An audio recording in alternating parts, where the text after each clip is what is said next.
People live in Tucson because it's a beautiful and unique place.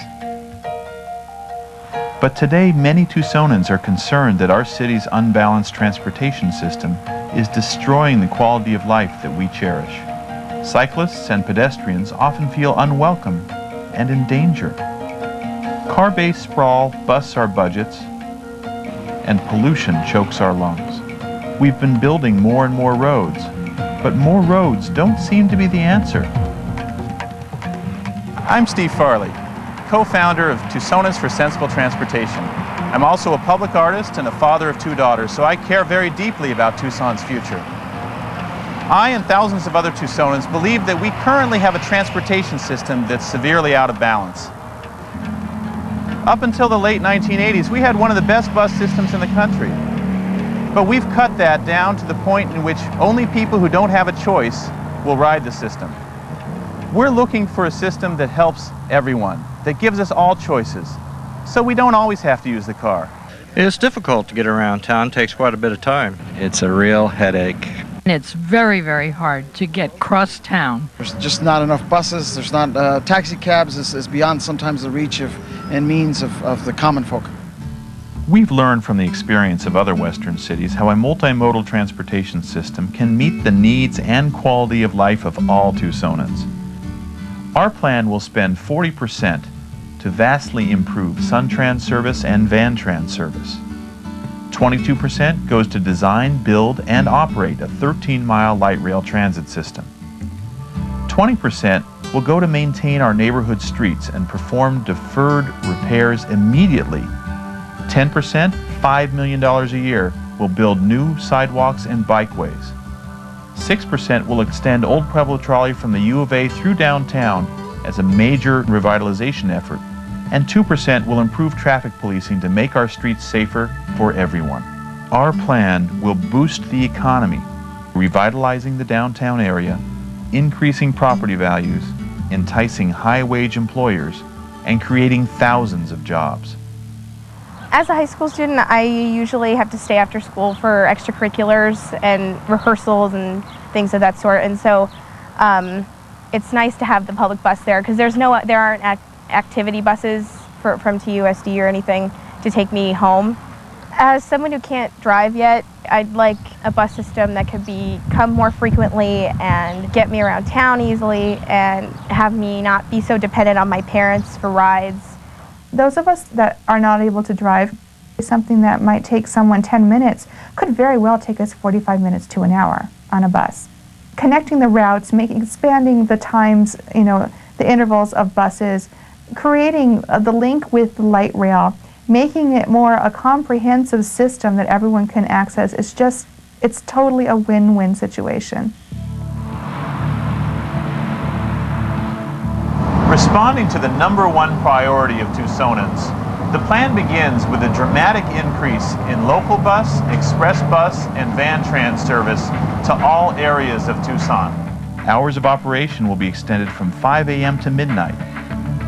Our plan builds an efficient, effective light rail system to improve crosstown mobility. After building endless highways and roads that only produced more congestion, Western cities such as Portland, San Diego, Los Angeles, Dallas, Denver, and Salt Lake City built multimodal systems that feature light rail. Phoenix's line will be open in 2006, joining the 27 cities that now operate light rail systems in North America. Albuquerque's mayor just announced plans to build a system in 3 years. In fact, we are the only major Western city which has not committed to light rail. I would certainly think light rail is essential to Tucson. It works elsewhere, and it was a great principle of transportation. Let's bring it back. Tucson's light rail will travel along 6th Avenue, north from the Laos Transit Center, past the VA hospital, through TCC, Rio Nuevo, and the downtown area. Then it heads east on 6th Street past the University of Arizona. It jogs south to Broadway, and then heads east on Broadway, with stops at Elcon Mall, the Williams Center, and Park Place Mall, finally going all the way to Pantano. Every day, more than 12,000 Tucsonans ride the 8 Broadway bus. That represents 1 in every 5 trips taken on Broadway by any mode. 1 in every 3 trips made on South 6th Avenue is by bus. Those bus users, along with many who currently drive across Tucson, will benefit from this new light rail system. Studies have shown that light rail transit is better than any other transit mode at attracting former car commuters. In Denver, 48% of light rail riders had never used transit before. In St. Louis, that number was an amazing 70%. Salt Lake City's system exceeded all ridership expectations, and their city has 1,000 fewer people per square mile than Tucson. Just 2 tracks of light rail can carry as many people as a 16-lane freeway.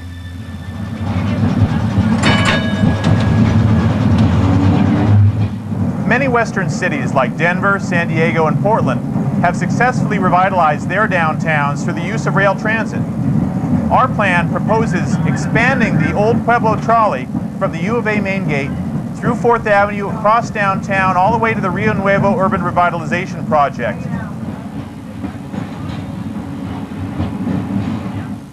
Portland's modern streetcar system has been operating for a year and a half. A $55 million investment for a 3-mile line has generated more than $1 billion in private development within 3 blocks of the system. Light rail not only helps us travel across Tucson more easily, but it's also the first step towards transit-oriented development, which could allow Tucson to grow and yet not contribute to urban sprawl. Essentially, mixed-use neighborhoods and developments where residents can work and play and shop without getting in their automobile tend to be located near track lines, light rail lines, and park and rides. This type of development has been successful across the country, and it could be successful in Tucson. It would not only help to revitalize our downtown and city centers, but it can also help to increase our tax base. It's a car-focused city, and if you want to ride your bike, you really have to think about it. It's just not safe. We have bike lanes and people use them as passing lanes. They're not marked as bike lanes on the road. People just aren't friendly to other modes if you're not in an SUV. Our plan dedicates $5 million a year for bikeways and sidewalks to connect the gaps. Once our multimodal transportation system is in place, you might not have to use your second car for all your trips.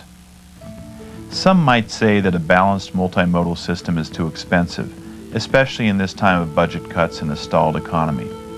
But think about how much worse things could get if we don't invest.